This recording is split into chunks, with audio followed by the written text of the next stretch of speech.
Olá, sejam todos muito bem-vindos. Eu sou Estevão Herculano, esse é o podcast da Igreja Presbiteriana de Jundiaí e no episódio de hoje nós conversaremos sobre o tema A Imitação de Cristo. Roda a vinheta.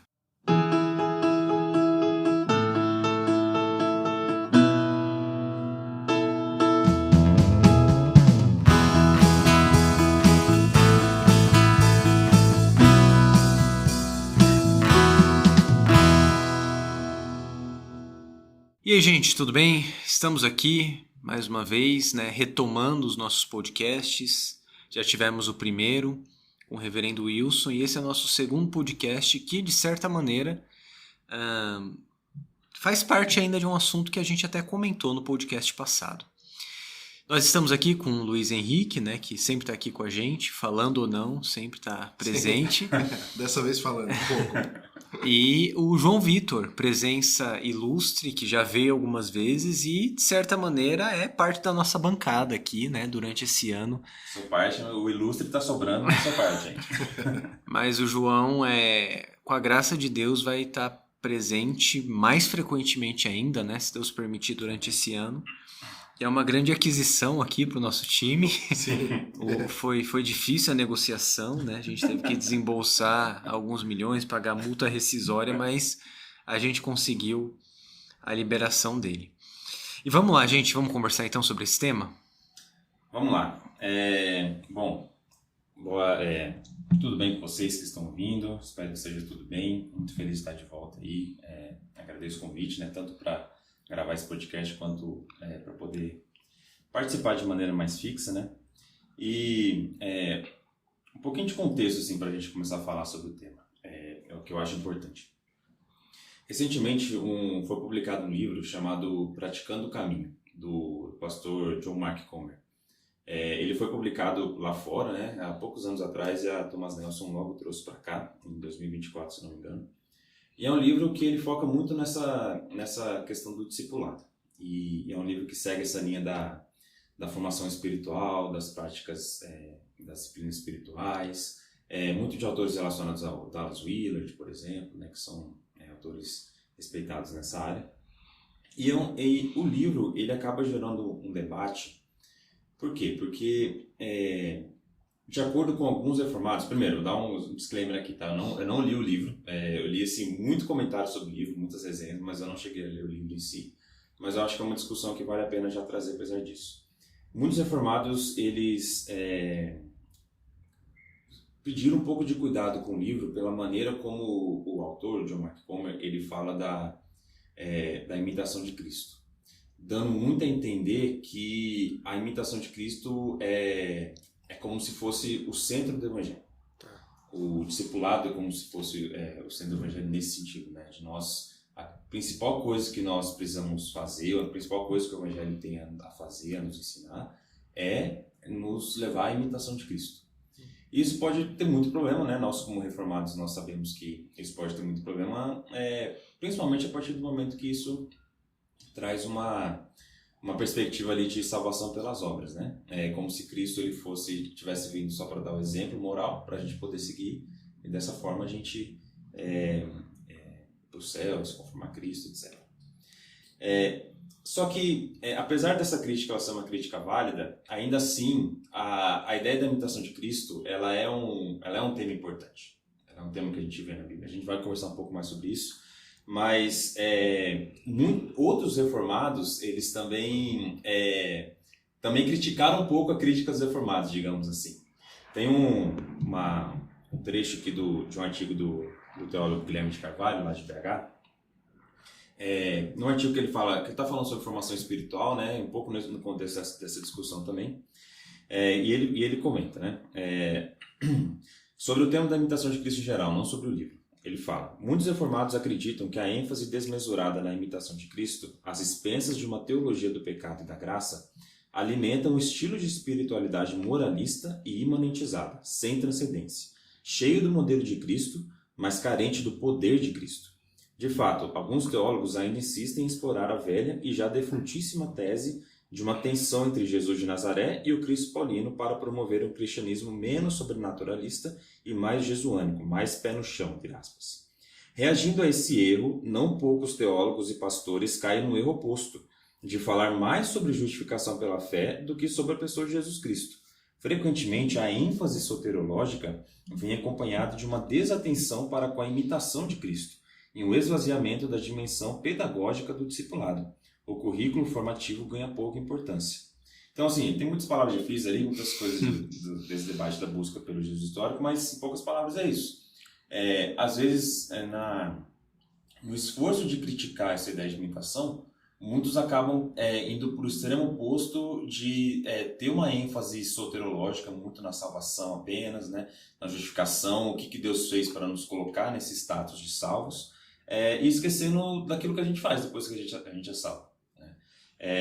Isso não é só uma coisa que o Guilherme de Carvalho trouxe, né? O Francis Schaeffer, no A Verdadeira Espiritualidade, ele também fala dessa dificuldade.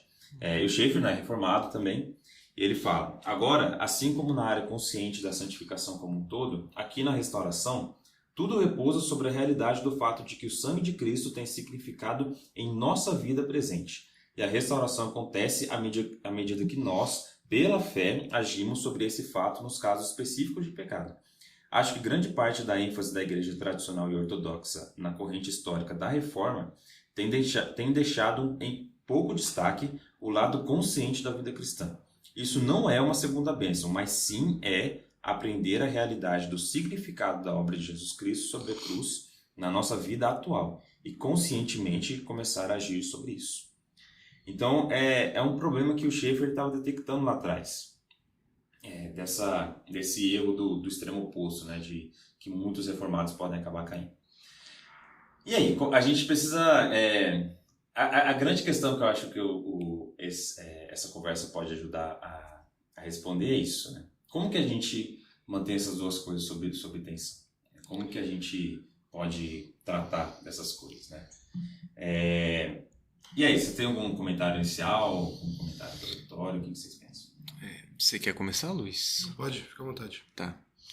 Bom, eu acho que essa pergunta é difícil de responder, mas é uma pergunta que todo mundo que está no ministério, seja pastoral ou seja na igreja, né, no ministério de ensino, e exercendo algum tipo de influência e liderança na igreja, acaba se fazendo no decorrer da vida cristã e do ministério cristão. Porque, vamos lá, a gente está no Brasil e nós, graças a Deus, providencialmente, fomos influenciados por uma onda reformada que nadou muito na internet nos anos 2005, 6, 2007 para frente, que apresentou para o protestantismo brasileiro algo que, claro, já existia, já tinha igreja presbiteriana do Brasil há muito tempo, muito antes da igreja pentecostal, inclusive, né? Já tinha igreja batista, tudo, mas para o grande público, né, apresentou as doutrinas da graça. E muitas pessoas tiveram contato com a doutrina, com a soteriologia reformada, foi impactada por isso, foi para igrejas reformadas. Muitos de nós, inclusive, foram alcançados e influenciados por conta desse boom. Sim. Eu acho que até teve uma segunda fase disso depois, anos 2017, 2018, com pregadores brasileiros já, né? Sim. Mas eu, por exemplo, sou de uma época que nem era muito, era realmente John Piper, Paul Washer, Sproul e os blogs, monergismo, voltemos ao Evangelho e tal, influenciando. Então, assim, eu estou dizendo isso porque ficou muito no imaginário e no coração de muitas pessoas que foram para esse movimento a soteriologia reformada. Claro, é uma bênção, né? A gente é reformado por causa disso, creio que está certo, mas parece que para muita gente acabou aí, né? Então, a vida cristã, e sei lá, quando fala igreja reformada, calvinismo, tudo, a visão que se tem é uma visão de o seguinte: olha, Deus predestinou as pessoas para a salvação, as pessoas são salvas, e a salvação é pela graça, não é por obras, você não aceita a salvação, você recebe a salvação gratuitamente, e pregar outra coisa fora disso está errado.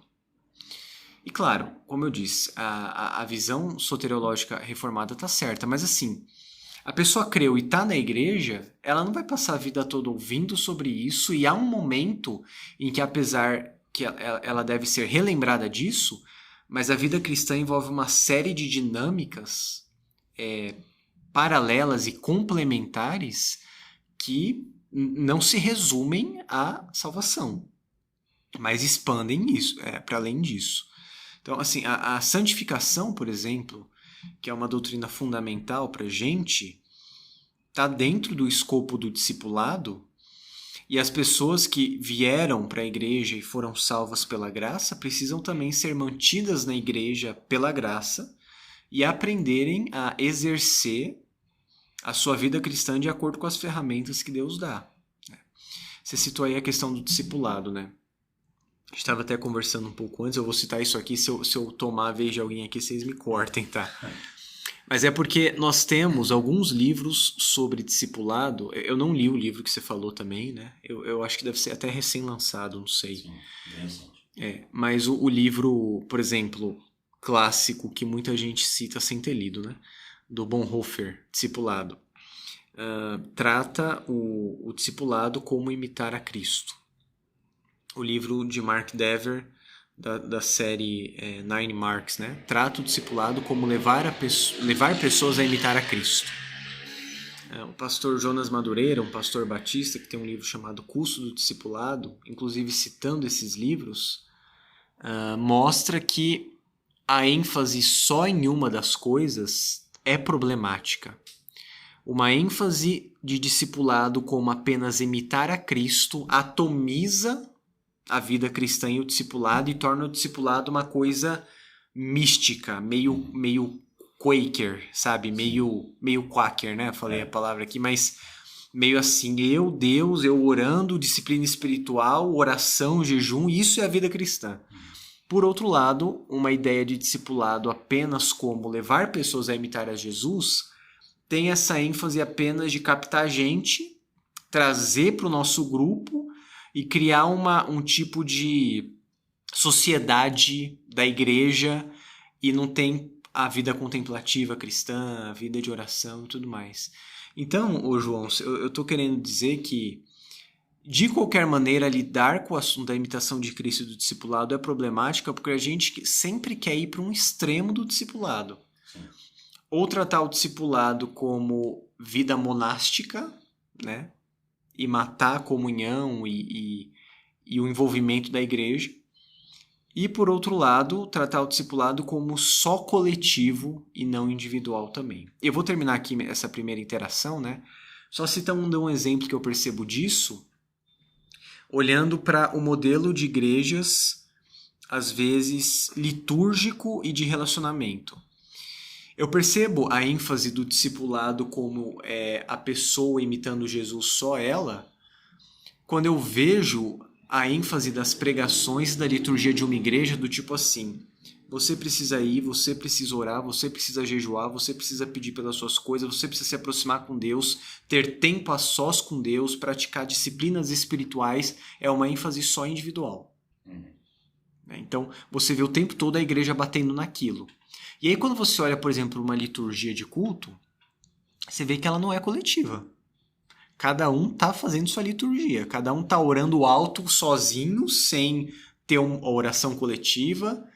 Aí não tem leitura bíblica coletiva, tal, e você percebe que aquilo é atomizado, é um modelo atomizado de discipulado. Mas tem o oposto também. Quando a pessoa está em uma igreja em que tudo é compartilhado e coletivo. Então você vê, por exemplo, a pessoa que precisa submeter cada decisão da sua vida ao grupo. E é um discipulado meio, sei lá, meio socialista, né? Sei lá, que tipo... o negócio é assim, se eu não passar tudo que eu faço pro meu grupo, eu não tô imitando Jesus, eu tô fugindo, né? E acaba sendo uma espécie de prisão também o negócio. Então eu acho que é um problema e a gente vai conversar mais sobre isso, né? Falei bastante aqui, mas deixa o Luiz falar.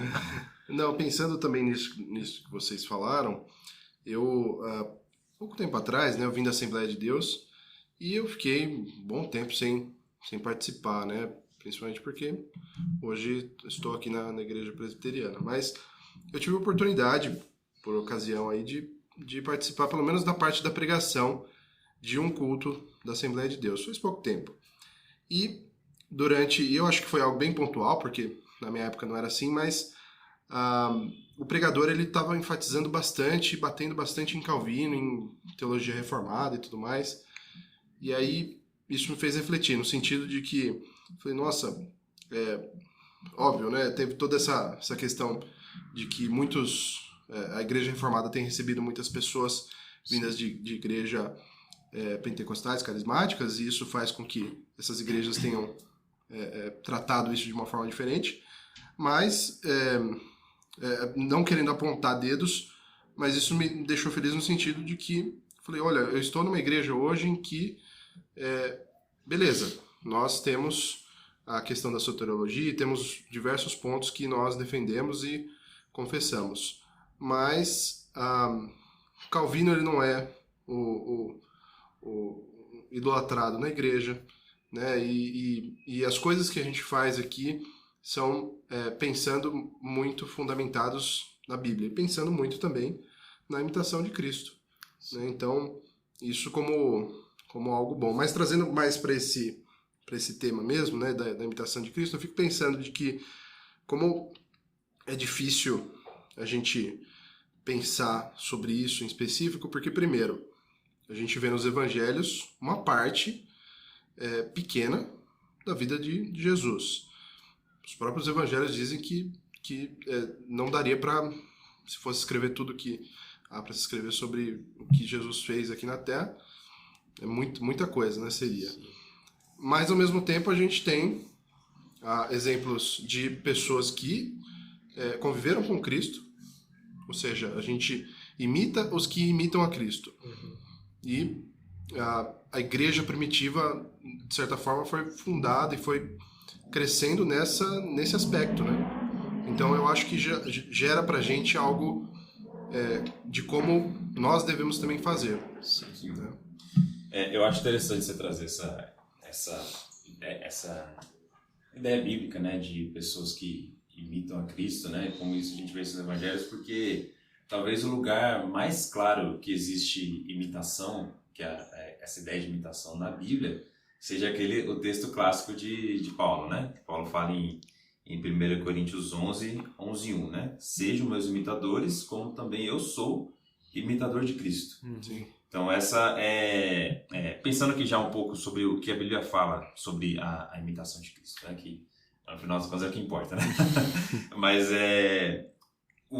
essa ideia de imitação é justamente isso, né? Como Paulo ele tem essa ideia de que aqueles para os quais ele estava falando precisavam imitá-lo, por quê? Porque ele estava imitando a Cristo, não porque ele era a pessoa, não porque ele era o papa deles, não porque ele era nada disso, mas porque ele estava imitando a Cristo, né? Então essa ênfase é importante. E a Bíblia fala assim, além de falar de imitação explicitamente nesse versículo, a gente vê a Bíblia toda falando de imitação de várias formas, né? Principalmente quando a gente olha para o Novo Testamento.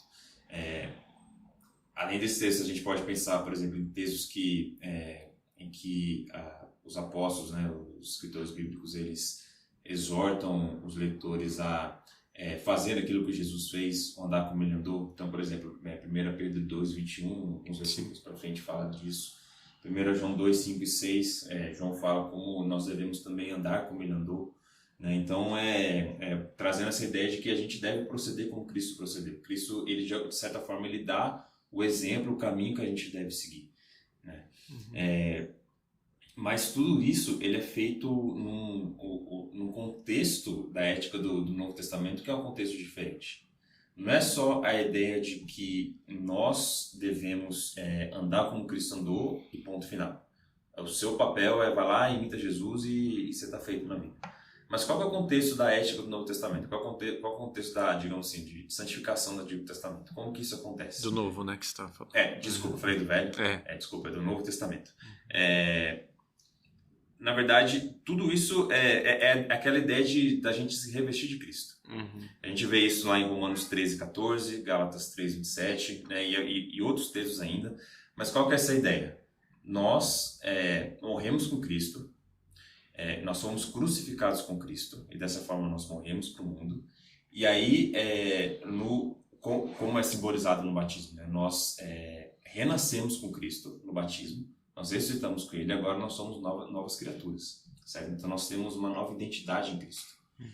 E Paulo, quando ele está falando disso, ele primeiro fala desse indicativo, né? Então isso é o que aconteceu, isso espiritualmente é uma verdade objetivo, que a gente pode apreender pela fé, só que depois ele dá logo imperativo.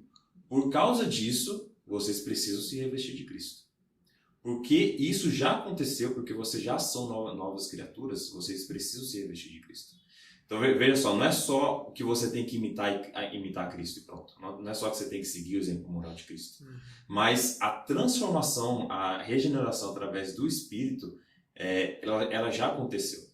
E é nesse contexto de uma vida regenerada, de uma vida agora habitada pelo Espírito, que nós somos capacitados a nos revestir de Cristo e aí sim a imitar Ele. Então esse próprio se revestir de Cristo, como colocar uma roupa que no primeiro momento não cai bem, fica meio desconfortável, está meio larga, está meio esquisita, mas conforme você vai utilizando, parece que ela vai se encaixando, parece que ela vai ornando. É isso que a ética do Novo Testamento fala. Né? Essa que é a ideia de imitação de Cristo no Novo Testamento. Eu acho interessante citar, não sei se eu vou fugir muito, né? Mas vamos lá. Bom, no livro Discipulado, o curso do Discipulado, eu estou me lembrando aqui, uma coisa interessante que o Jonas Madureira fala sobre um modelo que algumas pessoas começaram a adotar de discipulado por conta da publicação de um livro muito famoso chamado Em Seus Passos, O que Faria Jesus, né? Que é um livro péssimo, com todo o respeito, mas assim, é que quando você lê ele sem conhecer o contexto também, ele está muito envolvido naquela ideia do evangelho social, né, dos anos 20 e tal, do século 20. Mas além disso, a ideia, né, digamos, o axioma desse livro é imaginar a imitação de Cristo. Então, em meus passos, em determinada situação, o que Jesus faria? Isso tem um problema, e eu estou dizendo isso porque você falou dessa ideia de se revestir de Cristo, né? Isso tem um problema, que é o problema de imaginar algo que, na verdade, já foi revelado. Nós imitamos Jesus e Jesus já nos mostrou como procede essa imitação, como sucede essa imitação. Então, é mais fácil do que parece. Se eu tivesse que imaginar como Jesus agiria em cada situação do meu dia, seria algo absolutamente impossível, porque eu não sou da mente de Deus. Bom, eu tenho a mente de Cristo, como a Bíblia diz, e Cristo revelou quem Ele é a exata expressão do ser de Deus, e Ele me disse que eu tenho que obedecer. Então, nisso se encaixa a imitação de Cristo. Mas é mais do que isso. E aí entra a questão do revestir-se de Cristo que o João Vitor mencionou. Naquele texto famoso de João capítulo 14, que Jesus fala sobre a situação dos discípulos, é uma situação de completa confusão mental. Jesus está prestes a ser crucificado e ele fala: não se turbe o vosso coração, credes em Deus, crede também em mim. Na casa de meu pai há muitas moradas, né? Se assim não fosse, vou teria dito, pois vou preparar-vos lugar. E quando eu for e preparar lugar, virei outra vez e os tomarei para mim mesmo, para que onde eu esteja, estejais vós também. E aí os discípulos falam: tá, meio esquisito Jesus falando essas coisas. Senhor, então mostra-nos o caminho, isso nos basta. Aí Jesus falou: olha, eu sou o caminho, né? Aí o Thug Life lá em Jesus, né? Mas aí fala uma coisa interessante: Senhor, mostra-nos o Pai. E ele fala: olha, Filipe pergunta isso, quem me vê, vê o Pai. E é interessante que a interpretação que muitas pessoas dão para esse texto é que Jesus está falando do céu, vou preparar lugar, e Jesus está construindo moradias lá no céu, né?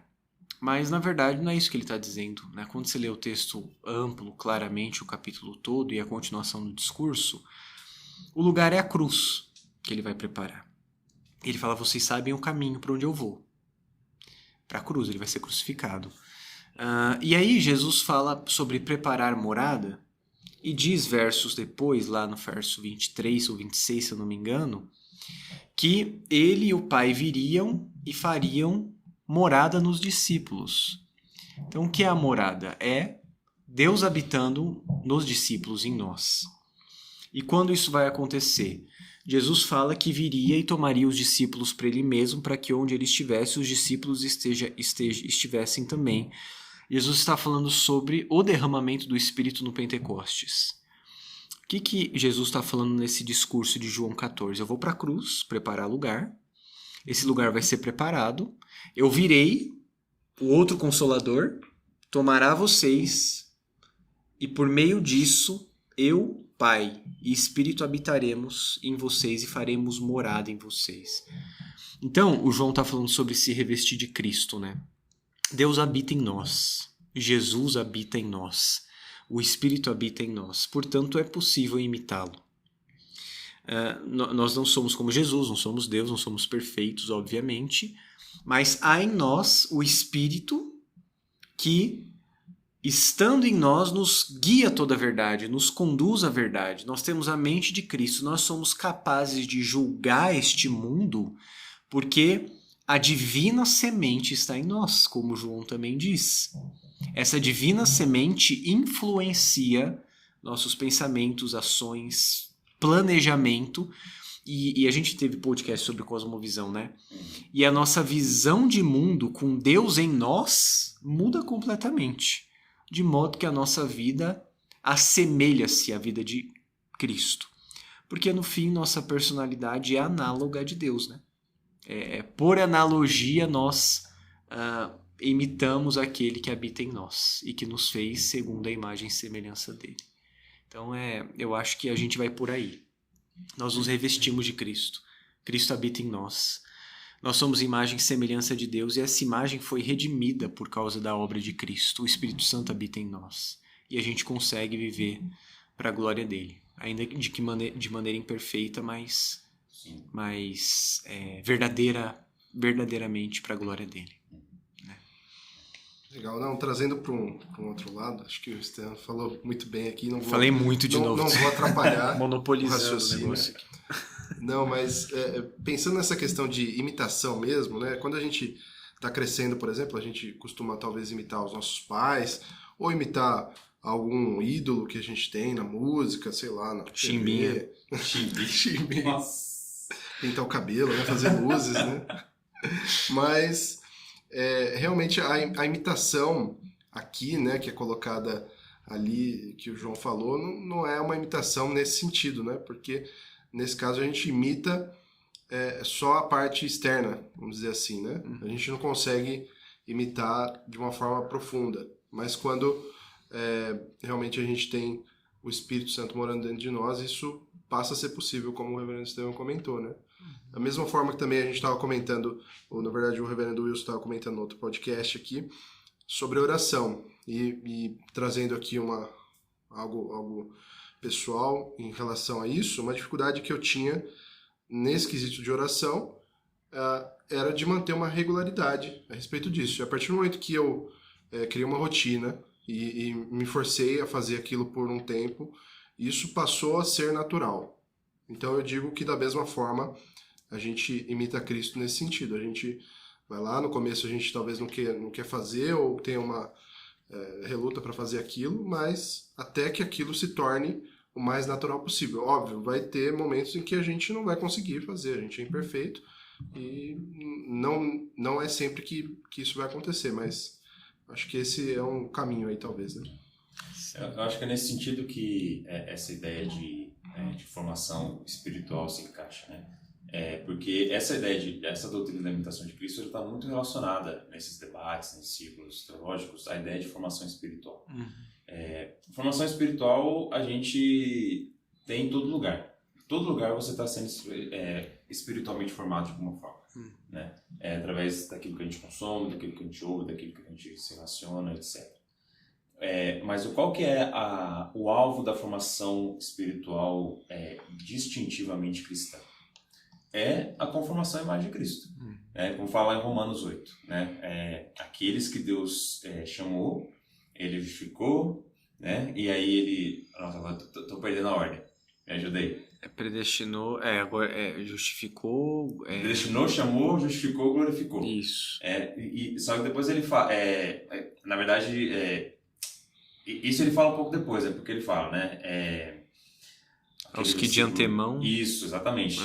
Ele predestinou para serem conformes à imagem do seu filho. Né? Então, o alvo da formação do cristão é a imagem do filho, a gente se tornar parecido com Jesus.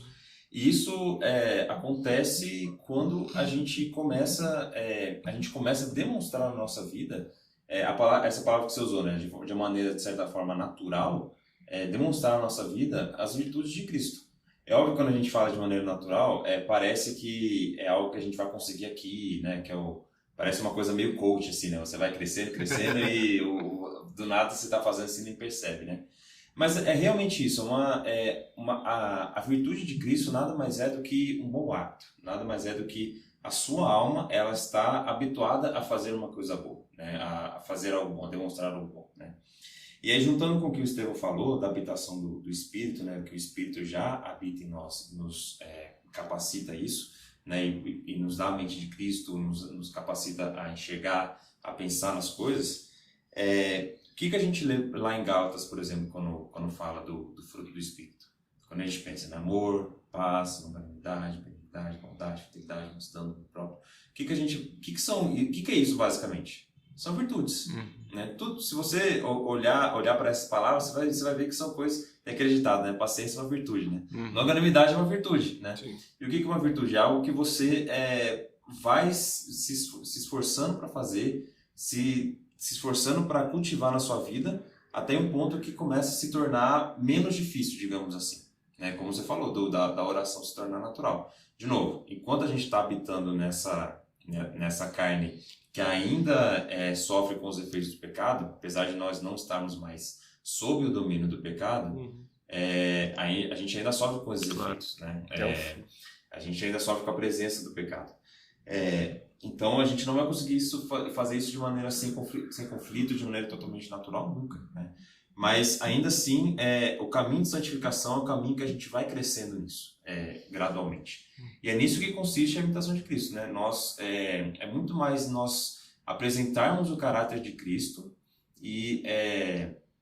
do que a gente simplesmente obedecer uma lei e obedecer uma norma. Né? A norma, ela é importante por quê? Porque, claro, a norma ela vem de Deus, ela é perfeita, a lei ela é boa, ela é perfeita. Mas ela não tem o poder de transformar o coração, ela tem o poder de colocar como se fosse aquele guarda-reio de estrada, né? Ela inibe, né? Exatamente. Se você não perder o controle do carro, ele vai impedir que você caia no penhasco, né? Só que o caminho é outro. Se você ficar no guarda-reio o tempo todo ali, você não vai andar para frente, né? Mas o caminho é outro. E o caminho proposto é aprender a cultivar as virtudes de Cristo, né? O grande perigo que eu acho, talvez um dos perigos, né? A gente falou de vários perigos, né? Pensar que isso é apenas salvação pelas obras, etc. Se vocês quiserem falar de outros perigos, fique à vontade. Mas eu acho que o grande perigo nisso é até o que você falou também. Da gente tornar isso algo extremamente místico. A gente pensar nisso como uma coisa que acontece assim, de um jeito meio etéreo, meio abstrato, a gente não sabe como acontece. E a gente esquecer da revelação, né? A gente esquecer que existe uma revelação para a gente, que existe uma Bíblia para a gente poder estudar, compreender os caminhos do Senhor, como que ele pensava, como ele reagia em determinadas situações. Porque, assim, de fato, a gente não vai saber, a gente não vai ler na Bíblia, por exemplo, como que Jesus lidava com o smartphone, com rede social. Porque não tinha na época, é muito óbvio. Só que, conhecendo quem é o Senhor, conhecendo como ele agia, conhecendo profundamente o Senhor Jesus, a gente vai aprender, de certa forma, a incorporar isso e, de certa forma, improvisar. O Kevin Van Hooser usa muito essa analogia com o teatro, né? naquele livro O Drama da Doutrina. É que nem se a gente estivesse improvisando, né? A gente recebeu um papel, tem um personagem que a gente tem que, digamos, atuar e representar ele lá no palco, só que no roteiro, no script, não tá escrito o que o personagem faz em determinadas situações. E se aparecer ali durante a peça uma situação que você precisa improvisar, você precisa estar tão ciente, tá tão consciente de quem é esse personagem, a ponto de você saber como que ele agiria nessa situação. Então não é essa coisa assim simples, em seus passos o que Jesus faria. É muito fácil você pensar o que Jesus faria buscando apenas aquilo que já está no seu coração, aquilo que já está na sua mente. Se você não conhecer quem é o Senhor, se você não lançar a mão dos meios de graça que Deus te dá para poder conhecer e se aproximar dele, você nunca vai saber o que Jesus faria nos seus passos. Com certeza. Mas conforme você vai se aproximando dele, formando o caráter de Cristo em você, vai entendendo a revelação do Senhor, aquilo que ele mostra que é a vontade dele na palavra, conforme ele vai fazendo isso, conforme você vai fazendo isso, você vai aprendendo a improvisar, a encenar, entre aspas, né? Não no sentido de falso, mas encenar Jesus em cada parte da sua vida, né? E isso é a imitação de Cristo. E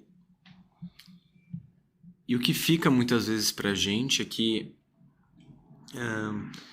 na verdade, eu percebo pelo menos que muita gente acaba ficando meio neurótica com essa ideia de discipulado e imitar Jesus por querer criar um modelo replicável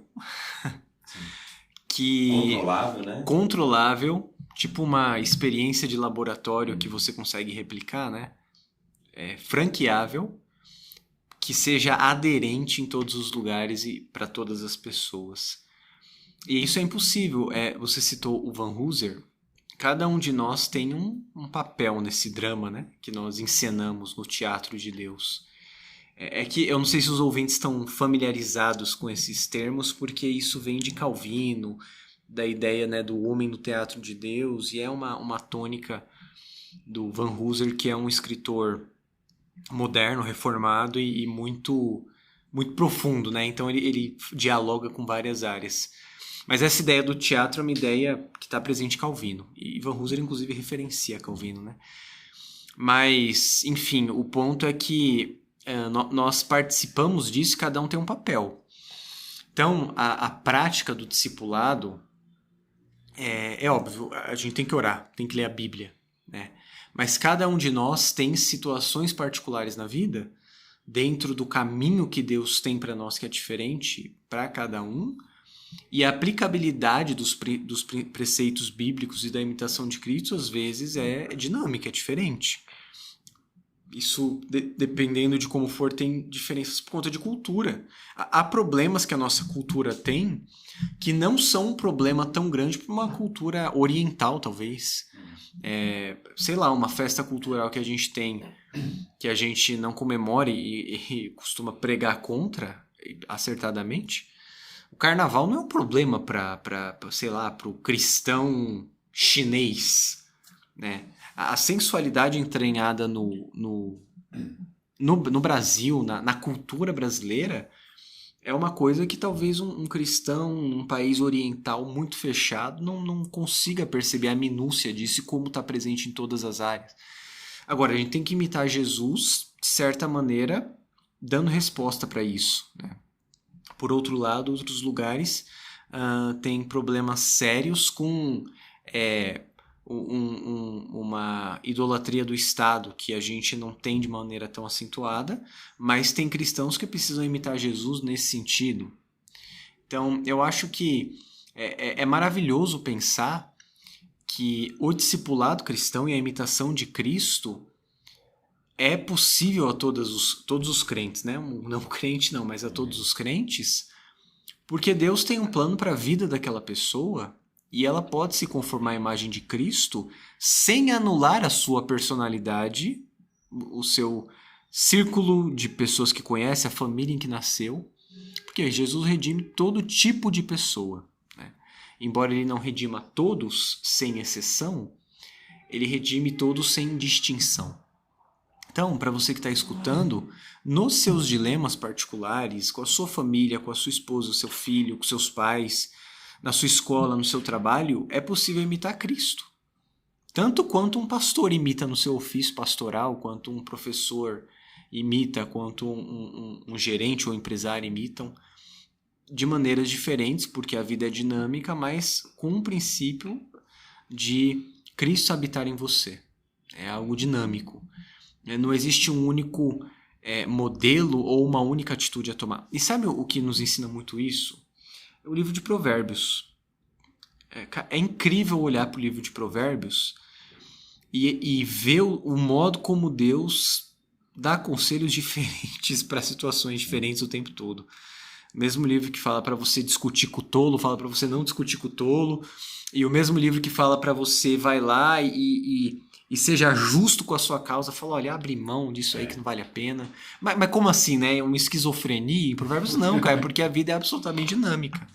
E o conselho que você recebe, às vezes, é diferente, depende da situação.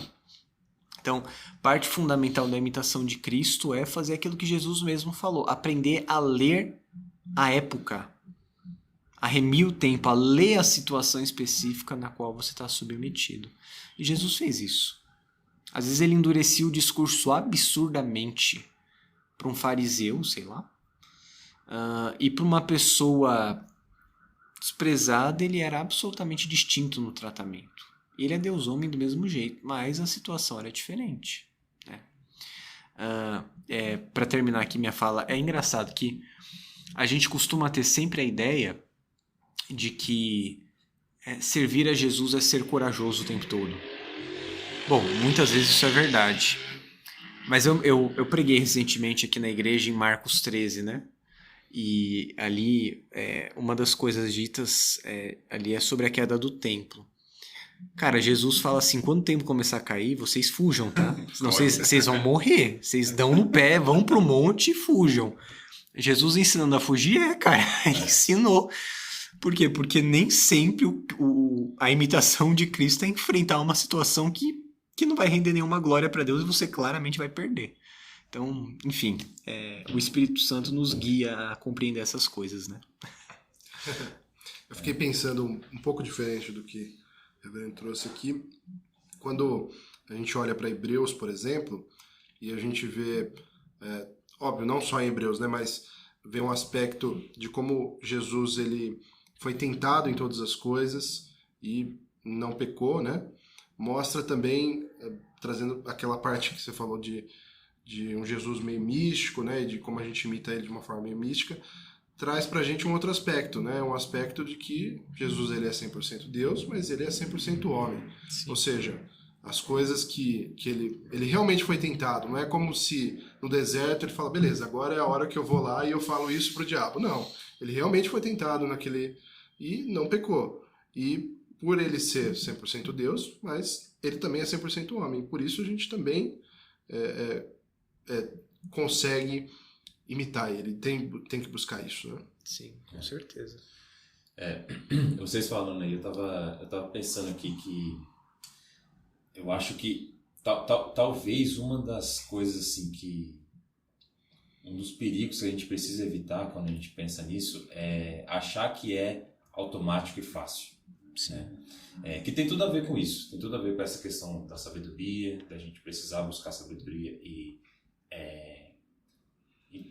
aplicar a palavra que nós recebemos a cada contexto.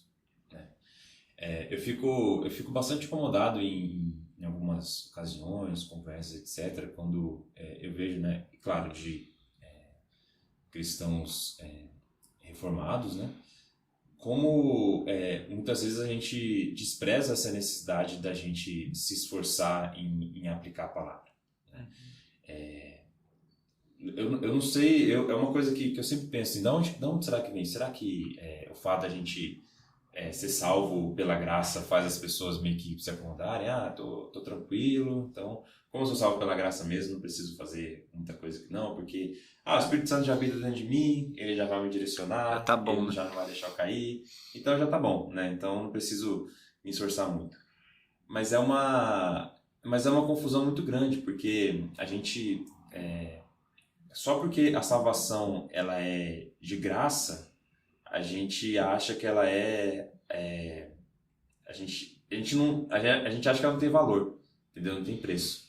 O Bonhoeffer, né, que é o autor do livro que o Estevão citou aqui no começo do discipulado, ele fala isso, ele abre o livro dele falando dessa comparação da graça barata e da graça preciosa. Sim, verdade. Né? Como muitas vezes a graça que a gente fala, da qual a gente fala na igreja, ela é tomada como se fosse algo barato. Mas a sua salvação, ela veio através de muito custo. Não foi para você. Foi o custo para o Filho de Deus. Sim. O Senhor entregou a própria vida para poder te salvar, para poder te colocar nesse caminho de santificação, para poder capacitá-lo a imitar Ele. Né? É por isso que a graça é preciosa. E é por isso que, apesar da gente não precisar, não ter custo nenhum, essa salvação ela ser de graça, ainda assim ela custa tudo no sentido da gente precisar entregar a nossa própria vida a isso. Sim. A gente precisa colocar a nossa vida nesse projeto de formação espiritual que Deus propõe para a gente. Colocar a vida é o quê? Não é só ir na igreja no domingo, não é só ter a sua rotina ali familiar, tranquilo, da sua segurança ali de classe média. Tipo Flanders, né? Exatamente, né? Não é isso, né?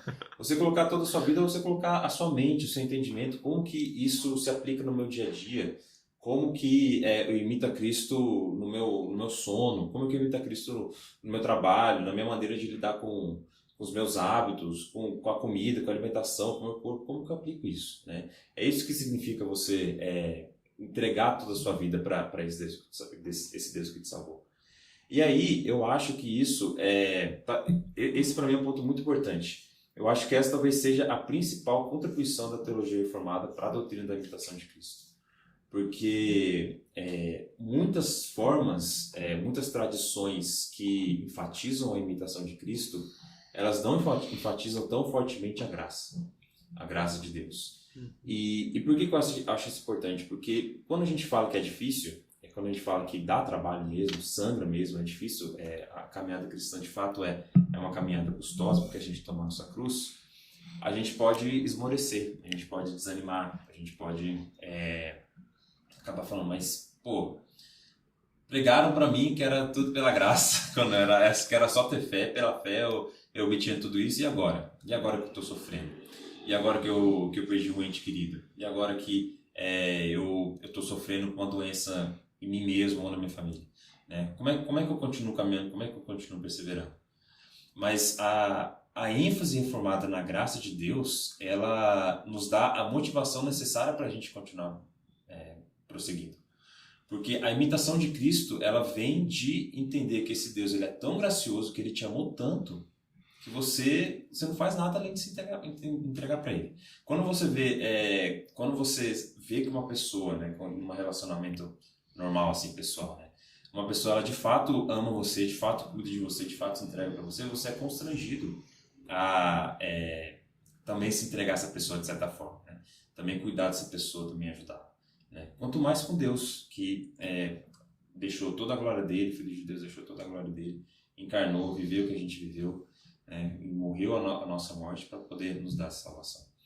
Então eu acho que a pergunta que eu coloquei lá no começo, né? Como que a gente mantém essa tensão entre a necessidade de se esforçar na imitação de Cristo de um lado e a gente valorizar a graça que a doutrina reformada valoriza? Como que a gente mantém essa tensão? Não deixando uma coisa de um lado e uma coisa da outra, mas entendendo que uma coisa flui da outra. A imitação de Cristo, ela flui da graça de Deus. Quando você entende de fato, você absorve, medita todo dia na graça de Deus, no amor dele por você, você não quer fazer mais nada a não ser espelhar esse Cristo. Conhecer e aplicar aquilo que você aprende na palavra, na sua vida, na esperança, na oração de que aquilo vai te tornar mais parecido com aquele que te amou e com aquele que você está aprendendo a amar. Sabe que a gente às vezes... Bom, você dá aula, o Luiz também, né, na escola dominical. E um dos perigos da gente lidar com a palavra semanalmente, no caso dos pastores, né, para pregar também, é profissionalizar aquilo. E eu me lembro que há muito tempo, eu não chorava lendo a Bíblia, assim, não me emocionava. Aí, uns tempos atrás, eu acho que coisa de 1 mês e pouco, 2 meses, eu estava escrevendo as aplicações para um sermão, e aí eu, escrevendo a aplicação, de repente eu olhei assim, aquela aplicação que eu tinha escrito, eu falei, cara, isso é uma coisa tão incrível, né? A aplicação desse texto para minha vida, e aquilo falou comigo e eu, cara, chorei assim, copiosamente. Aí orei, né, sobre aquilo tudo. E aí depois eu tirei aquela aplicação e não trouxe pra cá. Porque foi pra mim aquilo, sabe? E assim, eu acho que a gente perde um pouco a dimensão da aplicabilidade, às vezes, do evangelho na nossa vida, quando a gente se acostuma a lidar com a palavra e se tornam coisas muito comuns, né? Muito usuais. A gente se acostuma, cara, como reformados, a falar justificação, santificação, sei lá, perseverança dos santos, sola gratia, soli deo gloria. E quando nós usamos muito um termo, o seu uso fica gasto, diluído, né? É como amor. Hoje em dia, amor, o que significa? É tão diluído, usam para tanta coisa, né? E para o cristão não deveria ser assim. A gente precisaria ter esses termos e verdades tão enraizados no coração que eles movessem nossos afetos, mexessem com a gente. Agora, eu concordo, João, que é isso, é um esforço nosso diário de não permitir que uma coisa sobressaia a outra.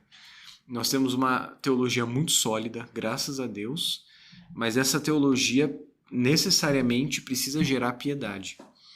E agora, sobre essa questão da imitação de Cristo, há algo que a gente precisa se perguntar.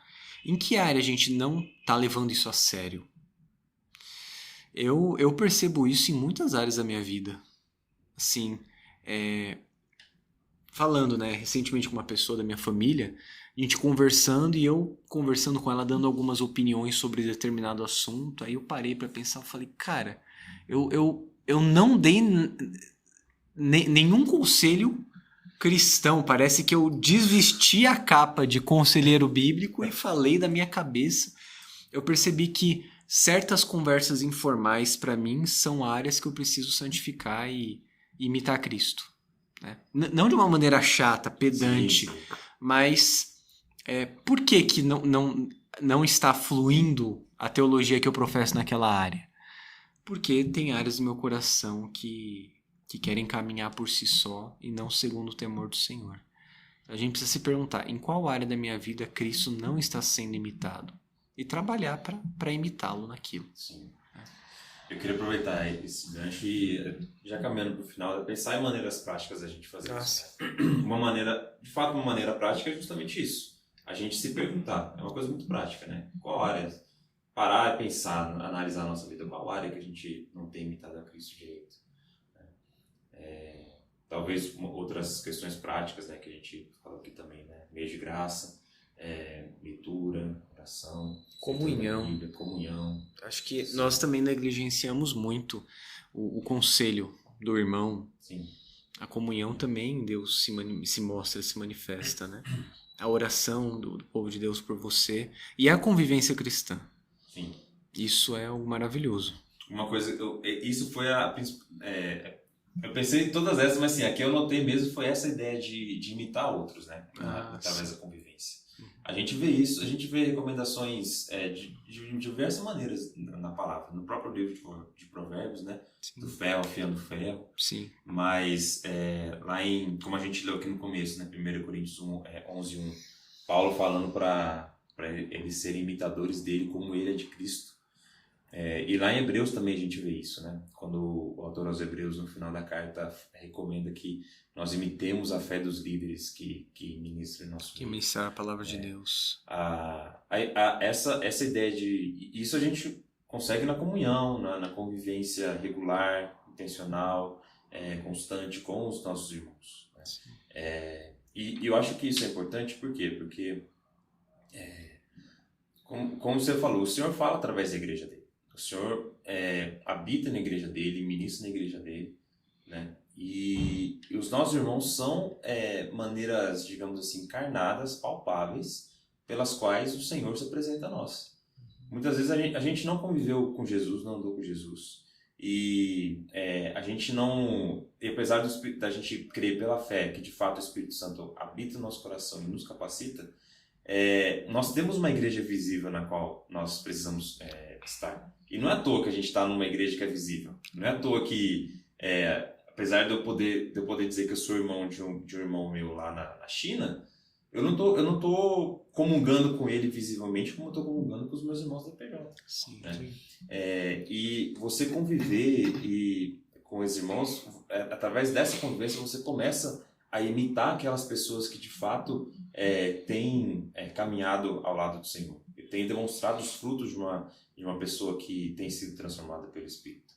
Né? Quando a gente tem essa vontade sincera de buscar o Senhor, Deus vai colocar na nossa vida pessoas que vão nos dar exemplo, que vão nos ajudar em áreas que muitas vezes a gente precisa crescer.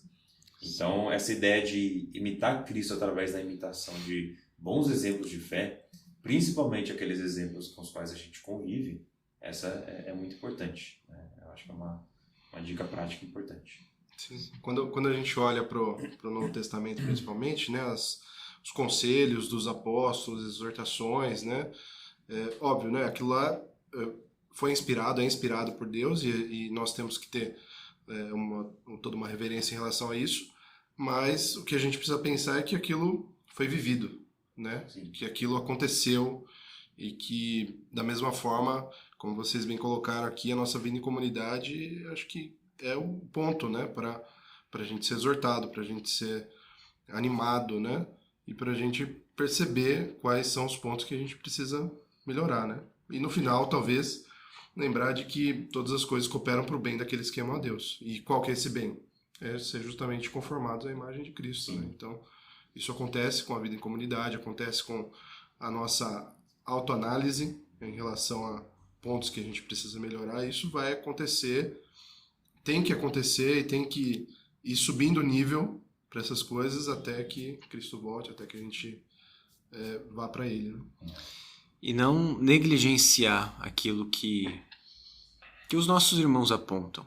Porque o termo que você usou, o Mark Dever também usa o termo em um livro dele chamado Igreja, o Evangelho Visível. Eu acho sensacional esse termo. É o evangelho que a gente vê, né? E às vezes a gente também recebe uma palavra de um irmão, um apontamento, se ofende, não gosta, mas a gente deveria ouvir. E mais uma vez, se torna comum ouvir uma pregação aqui e parar parece que aquilo a gente fica impermeável, né? Tinha um professor no seminário que falava que tem alguns alunos que eram impermeáveis ao saber, para não falar que era burro, né? Mas às vezes a gente se faz impermeável à exortação, né? Sim. E não só a exortação, o conselho, a convivência, talvez porque você se torna vulnerável, porque a vida em comunidade te deixa vulnerável e é natural que aconteça, e Deus fez para que fosse assim, mas porque você, de certa maneira, expõe suas fraquezas. Agora, aqui é o lugar espiritualmente confiável, apesar de ser falha a igreja, mas é o lugar para se tratar disso. E para ser santificado. E nós temos um elo sagrado com os nossos irmãos, porque é o mesmo Espírito que nos selou. Então, o João falou isso, né, muito bem. A igreja está aqui justamente para isso. É a escola de imitadores de Cristo. É a grande brincadeira de siga o mestre está acontecendo aqui. Todo mundo tentando cumprir o que ele falou. Às vezes alguém levanta a mão na hora errada, né, agacha na hora de levantar, mas a gente recomeça e segue. Então é isso que acontece aqui. Não tem lugar melhor para você demonstrar suas fraquezas do que num lugar cheio de gente que entende que também é fraco. Né? Por causa do Evangelho da Graça, entende que também é pecador, que também foi salvo pela graça e pode, como o próprio Cristo, né, se compadecer das suas fraquezas e caminhar junto. Legal. Acho que a gente pode terminar com algumas recomendações. Eu pensei em algumas coisas aqui, mas se vocês tiverem uma recomendação aí. O Estevam já trouxe, né, lá no começo, né, alguns livros, bons livros de reformados, né? O Bonhoeffer é luterano, mas o Mark Dever e o Jonas Madureira são reformados, então esses livros que o Estevam falou no começo. Mas o livro do Bonhoeffer também é um clássico, assim, vale a pena, né? É muito bom. E ele foi um homem que morreu por imitar a Cristo, né? Lógico, a vida dele tem umas questões extras aí, mas foi um crente que... Ele tomou uma decisão no contexto dele, Exato. difícil, né? Que a gente talvez não tomaria, mas... Mas ainda assim ele morreu pela causa de Cristo e foi um homem fiel, né? Foi um homem piedoso. Mas você tem recomendação? Sim, eu trouxe 3 livros, na verdade. Eu até citei um deles, né? A Verdadeira Espiritualidade, do Francis Schaeffer. Eu acho que esse livro é muito, muito, muito bom e muito importante para todos nós reformados lermos. É um livro que, assim, eu começaria por ele, assim, na verdade... Eu sinto que ele é o meu livro que eu daria para qualquer pessoa que está começando a caminhada cristã, independente do seu Legal, eu nunca li esse livro, cara. É muito bom. Eu acho que ele tem um equilíbrio, assim, ele fala de muitas coisas nesse livro que marcam justamente esse equilíbrio que a gente precisa ter, né? Tem o termo dele, a passividade ativa, que você ouve em alguns lugares assim, que é justamente isso, a passividade no sentido de que é o Espírito Santo que nos move, que nos faz, que toma iniciativa, só que é ativa, no sentido de que a gente precisa reagir a esse mover do Espírito, né? E outros termos, é muito legal. Uma outra, só aproveitando para isso, que eu gosto muito desse livro, então eu fico empolgado, mas tem uma outra analogia que ele deu que eu acho que para mim é central para essa discussão. Quando a gente pensa, por exemplo, em justificação e santificação, é que nem se a gente estivesse pensando em nascer e viver. De fato, a gente não consegue viver se a gente não nascer. Então, a gente precisa ser justificado, a gente precisa ser regenerado e nascer de novo. Só que depois que a gente nasce, qual que é a coisa mais importante que a gente precisa fazer? Aprender a viver, né? E é justamente isso, né? A gente precisa, agora que a gente já é crente, a gente precisa entender como que a gente deve viver, né? E é justamente isso, imitando a Cristo, santificação, tudo isso que a gente discutiu aqui. Então, ele tem alguns insights bem legais, eu acho que vale muito a pena. E depois dele, eu acho que vale a pena ler o Reflita, de um autor que chama Tadeusz Williams, que é publicado pela Monergismo, tem uma edição nova bem legal. Reflitão. Reflita. Tô brincando, reflita? Reflita. Mas não é um livro assim de pensar, não é um livro de nerd, não é reflita no sentido de refletir nas questões difíceis da vida, mas no sentido de refletir de espelho. Ele pega assim, cada capítulo ele usa uma letra da palavra reflect, em inglês, para poder pegar um aspecto da vida de Jesus que a gente precisa imitar. Então, ele faz a criação de Jesus, as palavras de Jesus, a inteligência, as emoções de Jesus, né? Então, é sobre Jesus, é literalmente sobre a imitação de Cristo. 10 passos para você. 10 passos para você imitar Jesus. Em 10 passos, o que faria Jesus? Mas é um livro legal porque ele toca em muitas coisas específicas, mas vale a pena ler ele depois da base do Verdadeira Espiritualidade, que eu acho bem legal. E aí tem o Imitação de Cristo, né, que é um clássico, apesar de ser de um católico medieval, né? É de Tomás A. Kempis. Isso, Tomás A. Kempis, exatamente. Mas é um livro assim, você tendo o discernimento, assim, é um livro que vale muito a pena, que ele são palavras curtas, assim, versos curtos que chamam muita atenção pra gente, para coisas profundas, assim, relacionadas à vida com Jesus. E por último, tem um artigo do Guilherme de Carvalho, que também me deu a inspiração para esse tema, que chama A Essência da Formação Espiritual. É um artigo, assim, é um pouco difícil, né, como tudo que o Guilherme de Carvalho escreve, mas eu acho que vale a pena se esforçar para escrever, porque ele vai traçando, assim, essa ideia de formação espiritual culturalmente, né, tudo que a cultura tem proposto como formação espiritual, e mostrando qual que é o centro da formação espiritual cristã. Está lá no Substack dele, A Essência da Formação Espiritual. Vale a pena conferir também. Legal. Com essas indicações, beleza. Os livros que a gente falou, do Mark Dever, também são bons. E eu acho que é isso. Tem bastante coisa aí pra... Também leia Tiago. Tiago também fala de como colocar em prática isso aí, não ser tão superficial, né? Essa questão de imitação também. Leia Provérbios, né? Leia Provérbios. Leia o Provérbios do Antigo Testamento e leia Provérbios do Novo Testamento, que é Tiago. Aproveita que leu esses dois, aí você lê o restante da Bíblia também. Aí você lê a Bíblia e faça oração. É o resumo do podcast. Imitação de Cristo. Leia a Bíblia e faça oração se quiser crescer. Bom, então, gente, obrigado, valeu, João, mais uma vez, Deus abençoe. E você que ficou até aqui nos ouvindo, nós esperamos que você tenha sido edificado, como nós fomos, e a nossa oração é que você imite a Jesus. Saiba que é uma caminhada, mas que o Senhor garante que você chegará seguro até o final, e Ele mesmo ilumina o caminho e os passos, né? Basta segui-lo e buscar aquilo que Ele próprio já prometeu aos filhos dele. Não se esqueça de se inscrever nas mídias sociais da IPJ, no Instagram, no YouTube, de ativar o sininho de notificação no Spotify. Nós estamos recomeçando os podcasts e precisamos do esforço, da ajuda de vocês para que mais pessoas conheçam. Falei no outro podcast, mas graças a Deus o ano passado foi uma bênção, muita gente ouviu, nós tivemos muitos ouvintes mensais. E esperamos que continue, não para nossa glória, não para o podcast crescer, mas que mais pessoas escutem a mensagem de Cristo e da salvação. Que Deus te abençoe. Até a próxima.